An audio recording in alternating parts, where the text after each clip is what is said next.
तो आज का हमारा टॉपिक बौद्ध धर्म से है।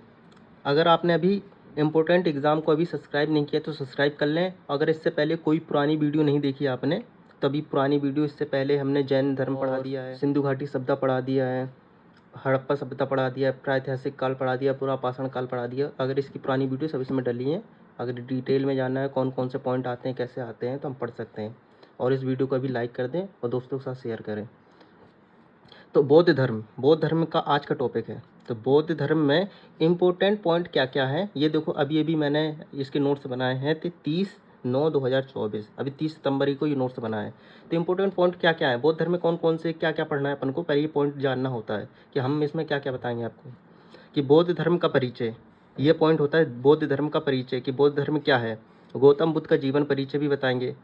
बौद्ध धर्म की मान्यता क्या है, बौद्ध संघ क्या है, बौद्ध संगीति क्या है, बौद्ध धर्म का विभाजन एक हीनयान में हुआ था, एक महायान में हुआ था, विभाजन हुआ था, इसके बारे में आप लोग जानेंगे। बौद्ध धर्म के अष्ट महाष्टान जानेंगे। बौद्ध धर्म के संरक्षण देने वाले राजा जानेंगे। और लास्ट में हम पढ़ेंगे जैन तथा बौद्ध की तुलना, जैन और बौद्ध धर्म की दोनों में क्या तुलना रही है, इसके बारे में पढ़ेंगे। तो अब हम आ जाते हैं कि बौद्ध धर्म का परिचय।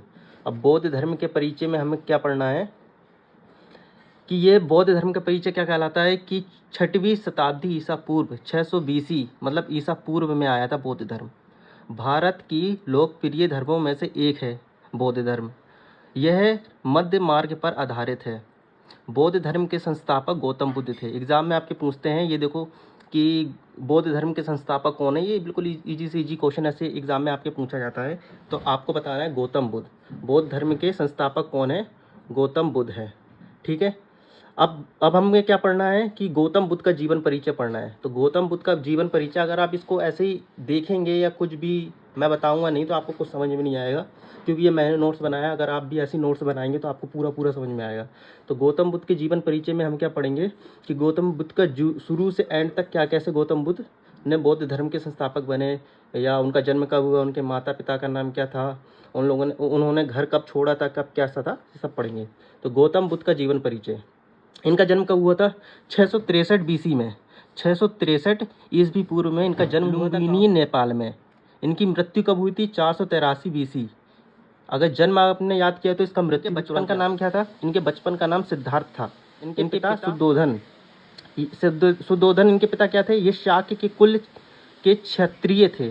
कपिल वस्तु के राज्य के राजा थे इनके पिता। माता कौन थी, महामाया। तो जन्म के 1 सप्ताह के बाद इनकी माता का देहांत हो गया था। तो इनकी जो मौसी थी, सौतेली माँ, यह महाप्रजापति गौतमी, इन्होंने इनका पालन पोषण किया। ठीक है।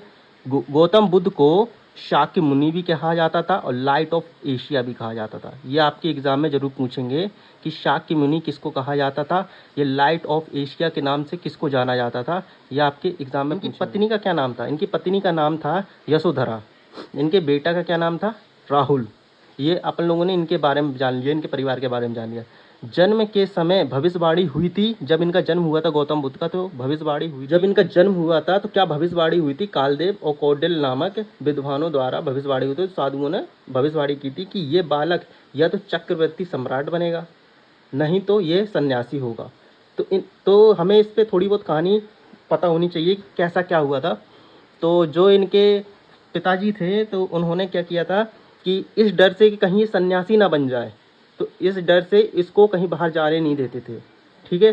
तो एक बार क्या हुआ, तो उन्हीं के वहीं आसपास एक मेला एला लगा होगा उनके एरिया में, एक कपिल वस्तु में एक मेला, कपिल वस्तु में मेला एला लगा था। तो उन्होंने पूछा कि मेला देखने जा सकता हूँ, या मैं साथी थे उनके साथ, मैं मेला घूमने जा सकता हूँ। तो उनके पिता ने उनको मंजूरी दी कि हाँ ठीक है जाओ। तो जब वो मेला देखने जा रहे थे तो दृश्य, उन्होंने क्या क्या बौद्ध धर्म में संन्यास लेने से पहले क्या क्या दृश्य देखे। तो उन्होंने सिर्फ 4 दृश्य देखे थे। जब मेला देखने जब वो जा रहे थे तो उन्होंने क्या देखा था, एक बूढ़ा व्यक्ति। तो उसने अपने साथी से पूछा कि ये बूढ़ा व्यक्ति है, तो ये बूढ़ा व्यक्ति, तो वो बोल रहा है कि आप भी होंगे एक ना एक दिन बूढ़ा व्यक्ति।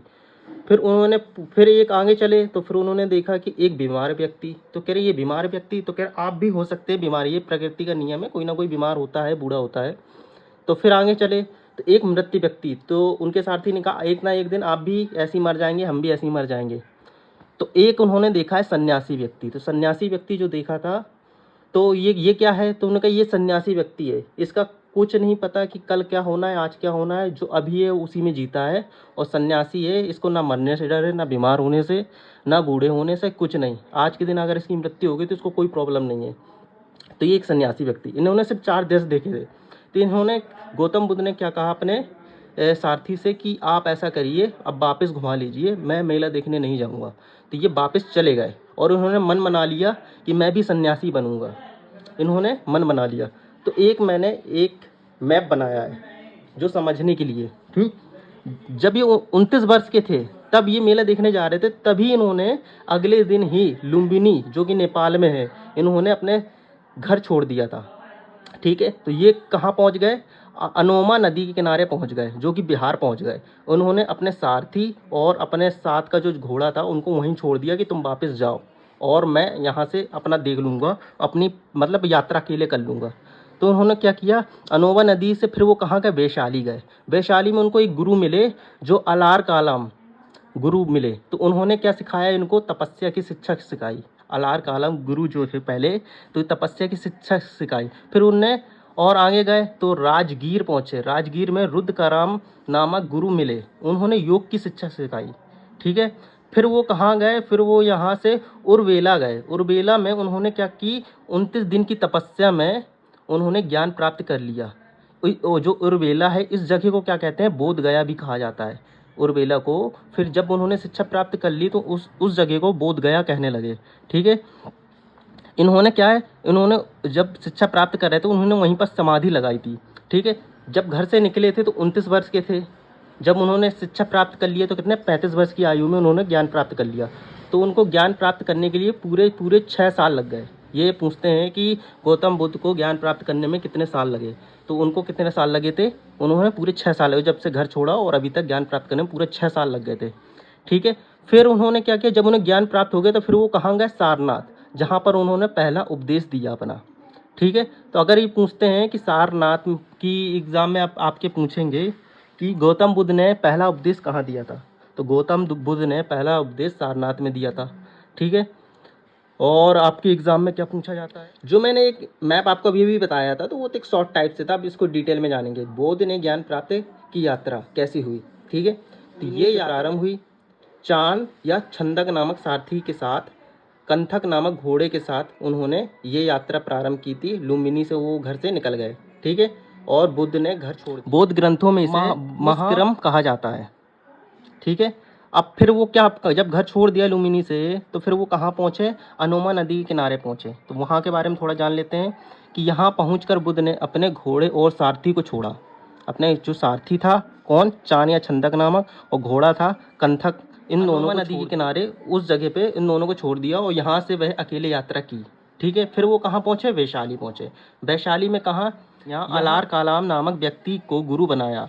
ठीक है, इन्होंने इनको शब्दों का ज्ञान सीखा, तपस्या करने की विधि सीखी। ठीक है, अब वो कहाँ पहुँच गए? राजगीर। रुद्रकाराम पुत्र को अपना शिष्य बनाया, इनसे योग तथा प्रणाम सीखा, मतलब योग करना सीखा। ठीक है, फिर वो कहाँ पहुँच गए कि उर्वेला पहुँच गए। इस स्थान को बौद्ध के ज्ञान प्राप्ति करने की तपस्या शुरू हुई। इस स्थान से बौद्ध ने ज्ञान प्राप्ति की तपस्या शुरू की। इस स्थान पर बट वृक्ष के नीचे मोहना और निर्जरा नदी के संगम के किनारे वैशाख पूर्णिमा के दिन तपस्या के 49वें दिन ज्ञान प्राप्त किया उर्वेला में। और इसका नाम क्या हो गया था? फिर बाद में इसका नाम उर्वेला को ही बाद में बोध गया कहने लगे। ठीक है, अब हमारा क्या है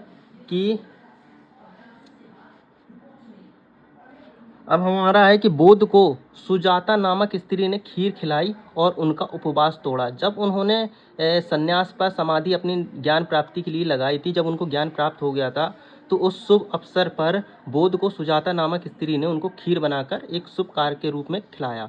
उर्वेला में ज्ञान प्राप्ति कैसे? गौतम को बुद्ध मतलब ज्ञानी कहा गया। उर्वेला में ही गौतम को बुद्ध या ज्ञानी कहा गया। इस घटना को संबोधि कहा गया। जो ये घटना हुई थी जब उनको ज्ञान प्राप्त हुआ था, इसको संबोधि कहा गया। ज्ञान प्राप्ति के बाद उर्वेला को बोध गया कहा गया। ठीक है, ये आप याद रखना है। अब जाएंगे बुद्ध का प्रथम उपदेश। बुद्ध का प्रथम उपदेश कहाँ दिया था? सारनाथ, जिसको हम पहले नाम से जाना करते थे, ऋषि पतन नाम से भी सारनाथ को जानते हैं। सारनाथ में इन्होंने प्रथम उपदेश दिया। पंचवर्गीय ब्राह्मणों का पहला उपदेश, इसे धर्म चक्र प्रवर्तन कहा गया। अब इसके साथ जब उनने घर छोड़ा तो क्या कहा गया, जब उन्होंने ज्ञान प्राप्त की तो संबोधि कहा गया, जब इन्होंने पहला उपदेश दिया तो चक्र प्रवर्तन कहा गया। तो इसके बारे में पूरी एक लिस्ट बना के रखी है, अभी मैं आपको आगे बताऊंगा। ठीक है, अगर आपको ये वीडियो समझ में आ रही है तो इसको अभी भी सब्सक्राइब कर लो और आगे भी मैं ऐसी वीडियो लाता रहूँगा। और अपने दोस्तों के साथ शेयर करें जो भी रेलवे एग्ज़ाम या अदर इतिहास के बारे में जानना चाहते हैं कि ये पूरी डिटेल से पॉइंट्स है मेरे। ठीक है, अभी सब्सक्राइब कर लें इसको। जब बुद्ध का देहांत हुआ, कब हुआ था, शुरू में हमने पढ़ लिया था 483 ईस्वी पूर्व में कुशीनगर में महापरिनिर्वाण कहा गया। ठीक है, इंपॉर्टेंट एग्जाम के लिए आपके पूछा जाता है कि जब गृह त्याग दिया था गौतम बुद्ध ने तो उसको क्या कहते हैं, ज्ञान प्राप्ति जब हुआ था तो उसको क्या कहते हैं, प्रथम उपदेश दिया था तो उसको क्या कहते हैं, मृत्यु जब हुई थी तो उसको गृह त्याग दिया था तो गौतम बुद्ध उस घटना को क्या कहते हैं, तो महाविनिष्क्रम कहते हैं। जब ज्ञान प्राप्ति हुआ था इसको संबोधि कहा गया, जब प्रथम उपदेश दिया था तो इसको धर्म चक्र प्रवर्तन कहा गया, और जब उनकी मृत्यु हुई तो इसको महापरिनिर्वाण कहा गया। ठीक है, इसको याद रखना है, ये आपके बिल्कुल इम्पोर्टेंट है एग्जाम के लिए। ठीक है, अब बोध, अब क्या पढ़ना है, बोध को क्या ज्ञान प्राप्त हुआ था इसके बारे में पता करना है। ठीक है, बोध ने किस बारे में ज्ञान प्राप्त किया था, तो बोध ने देखा कि संसार में दुख तो है और दुख जो भी है उसका एक कारण भी है, और क्या था कि दुख का जो निवारण भी है, अगर दुख का कारण भी है तो उसका निवारण भी है। तो दुख के निवारण के लिए उपाय उन्होंने ज्ञान प्राप्ति में देखे थे कि जो दुख है उसको खत्म कैसे करें, उसका निवारण क्या है, उसके उपाय क्या है, उसको कैसे सॉल्व करें, खत्म। ठीक है, अब हमें आगे क्या पढ़ना है, तो बोध संघ, बौद्ध संघ, बौद्ध संघ में किसमें आपके एग्जाम में पूछ लेते हैं कि स्थापना बौद्ध संघ की किसने की थी, या बौद्ध धर्म के स्थापक कौन थे, गौतम बुद्ध। स्थान क्या है, सारनाथ, जो कि कहाँ है, वाराणसी यूपी में है, ये आपको याद है। अब बौद्ध संघ क्या है, इन्होंने बौद्ध संघ में कि बौद्ध संघ में कौन कौन आ जा सकता है, कौन नहीं आ जा सकता है, किसको अनुमति है, किसको नहीं है, अमीरों को है या गरीबों को है, इस बारे में बौद्ध संघ में बताया गया है। तो बौद्ध के संघ में सभी को प्रवेश की अनुमति थी कि कोई भी आ जा सकता था, कोई भी इसके बारे में जान सकता था, गौतम बुद्ध के उपदेश सुन सकता था, कोई भी, किसी को मना नहीं था। इसमें किसी भी जाति या अमीर गरीब के आधार पर भेदभाव नहीं था, या कोई भी जाति का हो, ऐसा कोई नहीं था कि छोटी जाति का है तो नहीं आएगा या बड़ी जाति का नहीं आएगा, अमीर है तो नहीं आएगा, गरीब है, कोई भी आ जा सकता था। तीसरा पॉइंट क्या है, प्रारंभ में महिलाओं को अनुमति नहीं दी थी, प्रारंभ में महिलाओं को अनुमति नहीं दी थी, तो किसके कारण फिर बाद में महिलाओं को अनुमति दी, आनंद नामक प्रिय शिष्य के कहने पर महिलाओं को प्रवेश करने की अनुमति दी। गौतम बुद्ध का जो प्रिय शिष्य था उनका नाम क्या था, आनंद। ये याद रखने एग्जाम में पूछते हैं कि गौतम बुद्ध के प्रिय शिष्य का नाम क्या था, आनंद। तो आनंद नामक प्रिय शिष्य के कहने पर महिलाओं को प्रवेश दी थी।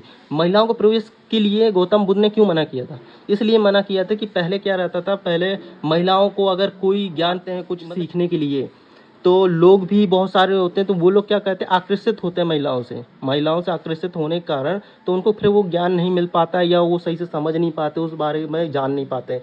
इसलिए गौतम बुद्ध ने महिलाओं को आने की कोई भी अनुमति नहीं दी थी।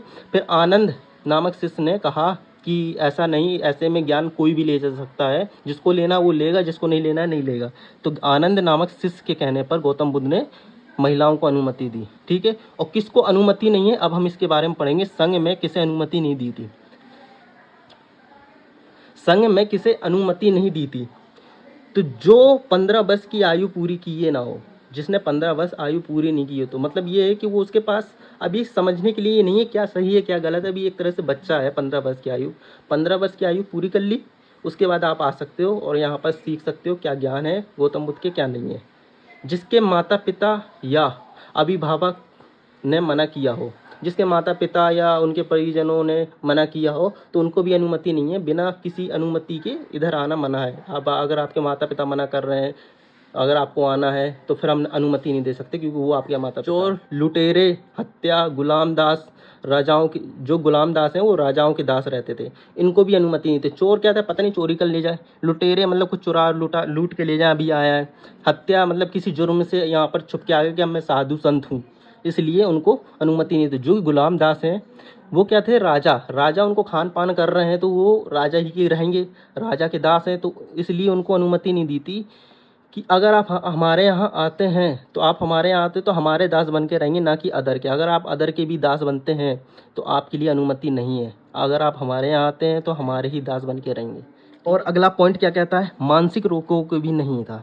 जो मानसिक रोग के लोग थे उनको लिए उनके जो मानसिक रोग के लोग थे उनके लिए भी अनुमति नहीं थी। संक्रमण बीमारियों के लिए भी नहीं था कि अब मान लिया कोई बीमारी है, उससे आसपास लोग बैठ रहे हैं तो उनको भी हो जाएगी, इस चक्कर में उनको भी अनुमति नहीं था। किसी ने कर्ज लिया हो, मान लिया किसी ने कर्ज लिया हो, बाद में साधु संत बन जाए तो एक तरह से वो कहेगा अब तो मैं साधु संत हूं, मैं कहाँ से चुकाऊंगा कर्ज, उनके लिए भी अनुमति नहीं थी। तो ये अब याद रखना है किसके लिए अनुमति थी और किसके लिए अनुमति नहीं थी, ये अपन लोगों ने पूरा पढ़ लिया है। ठीक है, अब इसके बारे में हम आगे चलते हैं। अभी अपने बौद्ध धर्म का पूरा चैप्टर नहीं हुआ, अगली वीडियो में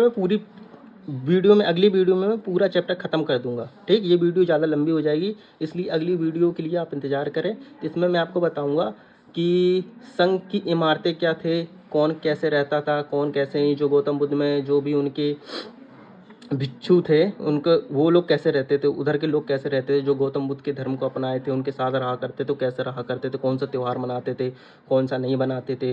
बौद्ध संगीति के बारे में बताऊंगा, बौद्ध के आगे की जो भी अदर डिटेल्स हैं, छोटा सा चैप्टर है, इसके बाद थोड़ा बहुत फिर इसके बारे में आपको बता दूंगा। अगर आपको ये वीडियो पसंद आई तो इसको लाइक करें। अगर वीडियो देखनी है तो चैनल में जाके मेरी अदर वीडियो देख सकते हैं। अगर ये आप पॉइंट आप लिख लोगे तो आपका भी पूरा कंप्लीट हो जाएगा बौद्ध।